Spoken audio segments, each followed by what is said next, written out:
Assalamualaikum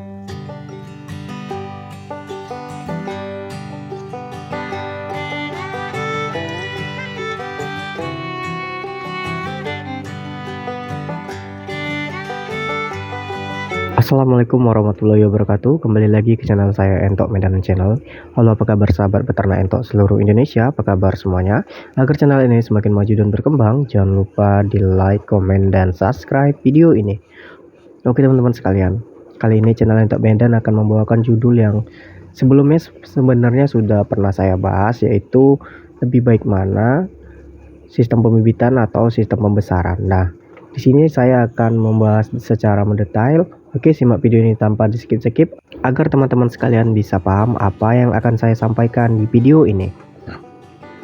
Nah, teman-teman sekalian, banyak sekali yang masih bertanya di kolom komentar ataupun langsung ke WhatsApp saya, apa sih Bang sistem pembibitan dan sistem pembesaran? Nah, di sini saya menjelaskan sistem pembibitan dahulu. Nah, sistem pembibitan teman-teman sekalian, yang mana kita beternak entok itu tujuannya untuk menghasilkan sebanyak-banyaknya anakan entok. Nah, jadi kita hanya menghasilkan aja ya, memperbanyak anakan entok dengan membeli indukan dan juga pejantan ataupun basor dengan rasio tertentu. Jadi teman-teman sekalian itu mau skala besar apa skala kecil. Nah, kalau skala kecil-kecilan bisa 1 jantan dan 5 ekor betina. Atau mau skala besar karena sudah tahu ilmunya, sudah pernah pelihara entok sebelumnya, boleh. Skala besar saya sarankan 20 ekor dulu, 20 ekor indukan dan lebih kurang 3 atau 4 ekor pejantan. Nah, itu boleh teman-teman sekalian. Jadi kalau sistem pembibitan ialah menghasilkan anakan entok, jadi menghasilkan anakan entok berkualitas untuk dijual bibitannya. Nah, itu yang dinamakan sistem pembibitan. Nah, saya rasa paham ya sampai di sini teman-teman. Nah, kita langsung masuk ke pembahasan sistem pembesaran. Apa itu sistem pembesaran? Sistem pembesaran ialah karena tadi awalnya ada yang namanya sistem pembibitan, dia menjual anakan. Nah, kita masuk ke sistem pembesaran. Sistem pembesaran ialah kita membeli anakan entok yang dijual pada sistem pembibitan yang ada di peternak-peternak yang ada di sekitar teman-teman sekalian. Jadi kita membesarkan anakan entok tersebut sampai usia dewasa ataupun usia panen. Nah, sistem pembesaran ini banyak juga yang dilakukan oleh para peternak ataupun pengusaha daging yang dijual biasanya di pajak. Nah, biasanya ada juga yang dijual daging untuk diambil dagingnya. Ada juga yang diseleksi untuk dibesarkan kembali sebagai indukan ataupun basor berkualitas. Nah, jadi sistem pembesaran ya, yaitu membesarkan anakan entok sampai ia dewasa ataupun sampai bobot badannya sesuai dengan kriteria pasar yang ada di sekitaran teman-teman sekalian. Nah, sekarang kita bahas keunggulannya. Nah, kalau menurut saya, kalau para peternaknya itu masih pemula, itu saran saya jangan terlalu banyak sekali untuk membelinya.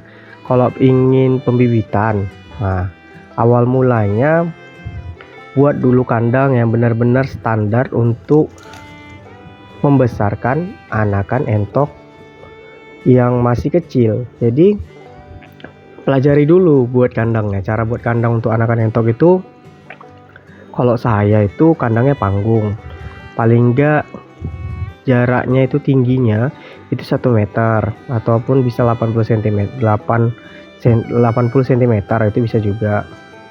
Nah, alas kandangnya bisa membuat dengan kawat jaring sehingga kotorannya bisa langsung turun ke area kandang ataupun ke tanah, sehingga anakan entoknya tetap kering, tidak basah, bulunya terkena kotorannya sendiri ataupun terkena air minumnya sendiri.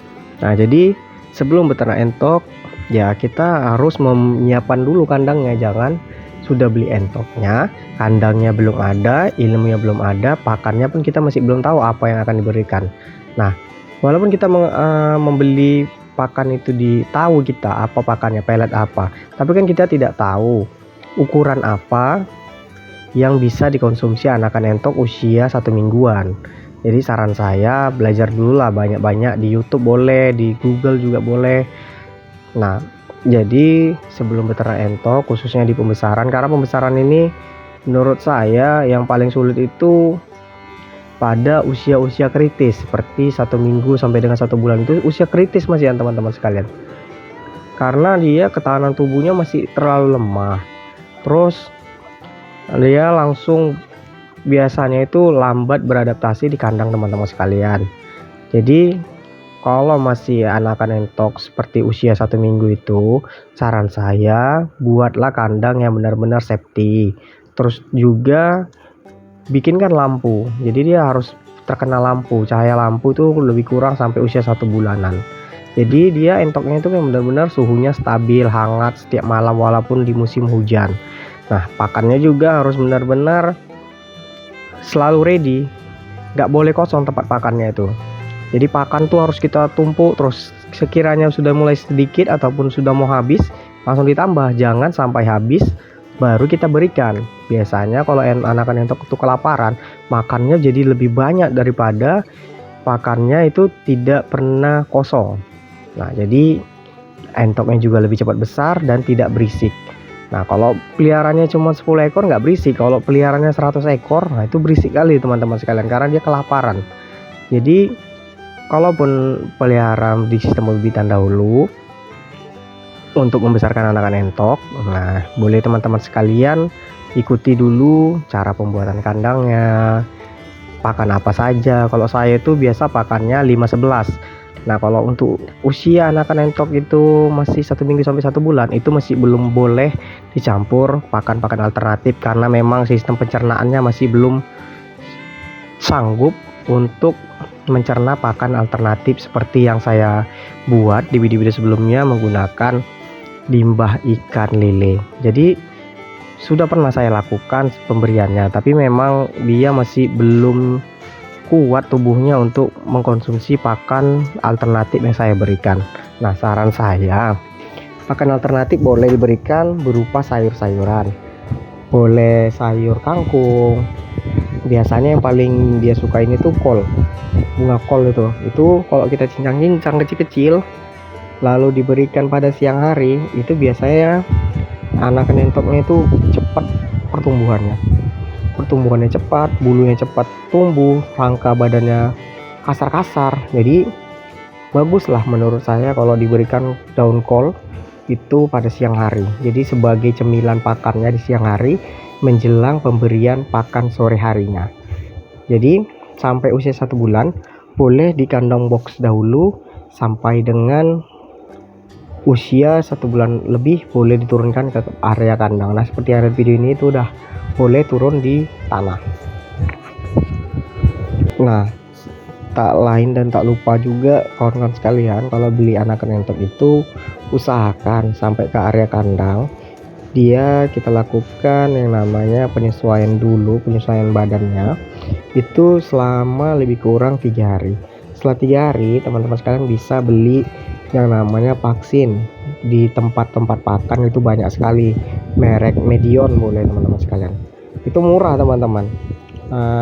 Beli aja yang untuk yang pertama itu vaksin tetes dulu, nanti tanyaan aja vaksin tetes untuk ayam, nanti sama aja itu teman-teman sekalian, untuk ayam untuk bebek sama dia vaksin tetes warnanya biru, nanti ada 2 cair apa dia, satu cairan satu pelarut, nanti diteteskan aja di bagian matanya, mau sebelah kanan atau sebelah kiri, satu aja teman-teman sekalian, jangan dua-duanya, satu aja. Itu pada saat sampai di kandang, tapi biasakan dulu 3 hari dulu dia biar supaya sehat dulu, biar segar dulu. Biasanya kan kalau perjalanan jauh kita beli gitu kan, sampai ke rumah dia masih lemas-lemas, jangan langsung vaksin. Nah, vaksin juga dilakukan pada saat menjelang malam ataupun bisa dibilang maghrib lah, sehingga anak vaksin tadi itu bisa bekerja secara maksimal. Nah, menurut pendapat saya ataupun yang sudah saya pelajari, vaksin ini kan yang bakteri atau virus yang dilemahkan, sehingga bisa membuat tubuh entok ini bisa membuat sistem kekebalan pada saat musim hujan. Itu biasanya ada namanya penyakit flu burung. Nah, itu kalau kita beri vaksin MD atau AI, tubuh entok ini sudah memiliki antibodi tersebut sehingga dia kebal terhadap penyakit. Oke, sampai di sini paham teman-teman sekalian dengan sistem pembesaran tadi itu sebenarnya. Nah, karena dia akan membahas anakan entok, proses pemeliharaan anak entok. Nah, kalau di sistem pembibitan itu kayak mana? Pembibitan itu kita beternak entok dengan menyiapkan indukan tadi dengan rasio tertentu. Nah, kalau saya awal mulanya itu 1 ekor 4 ekor basor ataupun 3 ekor itu dengan perbandingan 20 ekor indukan lokal. Nah, cara memilih indukan, pilihlah indukan yang memiliki postur badannya tinggi. Kalau dipegang badannya bulat, tidak kurus. Dadanya itu kalau dipegang, dia tidak lancip. Nah, itu kalau lancip kurus dia teman-teman sekalian. Jadi usahakan dia masih bulat, dipegang bulat, dagingnya full. Nah, itu bagus sekali. Nah, pilihlah yang berwarna mengkilat. Terus dia entoknya lincah, bulunya itu tidak kering-kering ya. Kalau dia terlalu kering, bulu sayapnya itu biasanya udah lumayan tua teman-teman. Usahakan bulunya itu masih bagus-bagus bulu sayapnya. Nah, kalau pemilihan basor juga sama, usahakan beli di usia 7 bulan 8 bulan. Saran kalau dia sudah mulai cukup untuk produksi, biasanya usia 10 bulan itu sudah bagus sekali produktivitas basornya. Jadi usia juga faktor utama kalau ingin telur entoknya banyak fertil ataupun banyak isinya. Nah, kalau sistem pembibitan itu biasanya dari pertama kali beli sampai dia menetaskan telur itu 2 bulanan teman-teman sekalian. Jadi dari pertama kali beli itu kan karantina, pemberian pakan, sampai dengan proses bertelurnya. Dia proses bertelur yang lama itu bukan perkawinan dan proses bertelur yang lama itu mengerami entok ini itu sampai dengan 30 hari lebih teman-teman sekalian. 30 hari lebih. Jadi hampir dia 1 bulanan baru menetas sampai dengan menghasilkan anakan entok. Nah, kalau di sistem pembibitan saya, kalau anakan entok itu dilepas di usia atau dijual di usia 1 minggu. Bahkan di sini ada yang usia 3 hari pun sudah diambil sama pembelinya. Kalau entok jenis lokal ini laris manis masih di sini. Kalau jumbo memang peminatnya masih banyak juga. Nah, yang namanya entok jumbo di tempat saya itu masih terbatas sehingga pembelinya itu terlalu banyak, jadi masih belum bisa dilayani dengan maksimal. Jadi banyak sekali yang masih bertanya-tanya di WhatsApp, udah ready belum bang? Sebenarnya ready tapi masih belum mencukupi pasaran lah. Nah, untuk teman-teman sekalian yang sudah bertanya di kolom komentar yang ingin bekerja sama, bolehlah japri kita kerjasama soal proses penjualan. Kalau teman-teman sekalian banyak anakan entok, ya bisa saya bantu jualkan. Tawarkan aja teman-teman sekalian, kalau memang banyak ya teman-teman, tawarkan aja, nanti kita bisa nego harga di WhatsApp.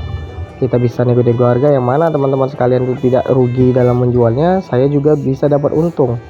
Nah, untungnya sedikit aja, 1000-2000, yang penting kalinya banyak teman-teman sekalian, nggak apa-apa. Nah, jadi sebagai peternak entok kita ini bisa saling membantu dalam proses jual beli, jadi sama-sama menguntungkan ya teman-teman sekalian. Oke, saya rasa paham dari penjelasan saya kali ini tentang sistem pembibitan. Apa itu sistem pembibitan? Apa itu sistem pembesaran? Jadi teman-teman sekalian bisa paham yang mana nanti dari awal mulai peternak entok itu ingin beternak entok sistem pembibitan dulu, apa sistem pembesaran dulu. Jadi kawan-kawan sekalian bisa menyesuaikan passion mana yang teman-teman sekalian rasa itu lebih untung dan lebih mudah untuk dijalani.